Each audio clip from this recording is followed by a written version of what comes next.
In the world of Robert Kirkman, Corey Walker, and Ryan Ottley's Invincible, the Viltrumites are a race of imperialistic superpowered humanoid aliens.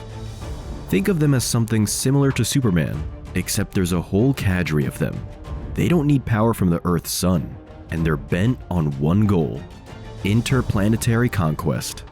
Now, imagine if an entire platoon of these near invulnerable landed on Earth. What would happen next might just surprise you, and that's exactly what we're here to talk about in this video. But before we begin, please don't forget to hit like, subscribe to our channel, and press that notification bell if you love content like this. We here at KRTV Marvel post amazing pop culture videos on the regular, so be the first to catch them.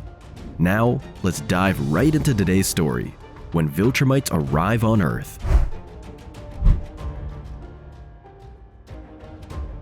In Washington, D.C., the Pentagon has been laid to waste.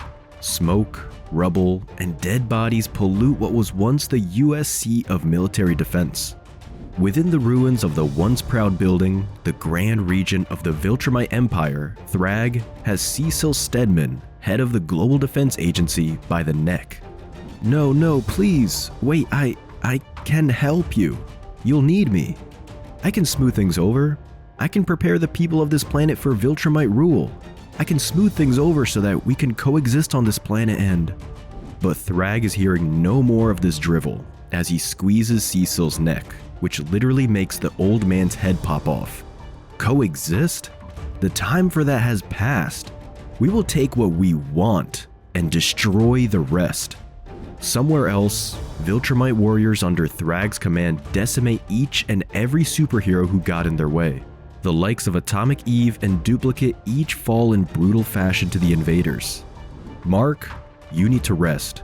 It's revealed that this was all a scenario running through the head of Mark Grayson, the half-Viltrumite superhero known as Invincible, as he and his father, a former Viltrumite Empire loyalist and agent known on Earth as both Nolan Grayson and Omni Man, make their way to Earth aboard their spaceship. Mark is ill at ease. He just knows that the Viltrumites are headed for his home planet.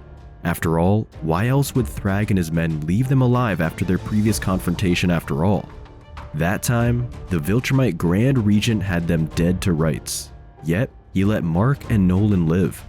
The elder Grayson has no words of comfort for his son, but he tries his best to calm him down, knowing that they will find out what might happen to Earth, or what might have already happened soon.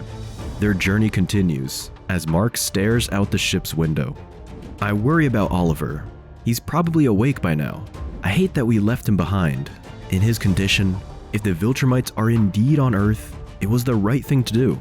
He wouldn't survive another attack. Look at me worrying. These damn human emotions, I can't shake them. I too am concerned for Earth. Your mother, I can't help it. Were these emotions always there, buried under the surface? Could Earth have changed me this much? But Nolan's musings about Oliver, Mark's half-brother, and his own time on Earth as a Viltrumite agent fall on deaf ears. Mark can't help but think the worst. In his head, Thragg had already gotten to his mother. Nolan notices this and again tries to keep Mark's mind from these intrusive thoughts. He invites his son for a bite. Mark doesn't answer and instead just quietly gets up from his seat. It only takes Mark these brief, few seconds to jump out of the spaceship and fly to his home planet the rest of the way, just as the ship's navigation system announced that they were close to their destination. He zooms past the atmosphere, dreading what he's about to find, with Nolan hot on his trail. When they get their bearings, they discover an unusual surprise. Did you see any? Nothing. I don't see any. Me neither. They're not here. They're not here. A smile of relief creeps across Mark's face, but it's short-lived, because the moment they turn their heads, the Viltrumite that stands above all else hovers in front of them. We very much are here. Blinded by rage and desperation, Mark takes no time to lunge at Thragg and take a swing at him. But just as in their previous bout, Thragg simply brushes this off and grabs Invincible by the neck. The Grand Regent of the Viltrumite tells them that they can fight, though the results won't be any different from before. And should Nolan and Mark, by some miracle, manage to defeat him, they can rest assured that the rest of the Viltrumites will lay waste to Earth. So, he makes them an offer. I suggest that we talk, the three of us. Your choice, talk or fight. Having gathered his bearings, all it takes for Nolan and Mark is a single, knowing stare before they agree to parley with the would-be invader of Earth. Thragg stays true to his word. Their decision pleases him. He tells the two men that there are only 37 Viltrumites left in his squad, and the entire universe for that matter. Still, that number is more than enough to turn Earth into a desolate wasteland. I was made to rule in order to ensure the survival of our people, and I have learned. This is not a war that we can survive. So it is over. I offer our surrender, under one condition. You took our planet, now we're going to take yours.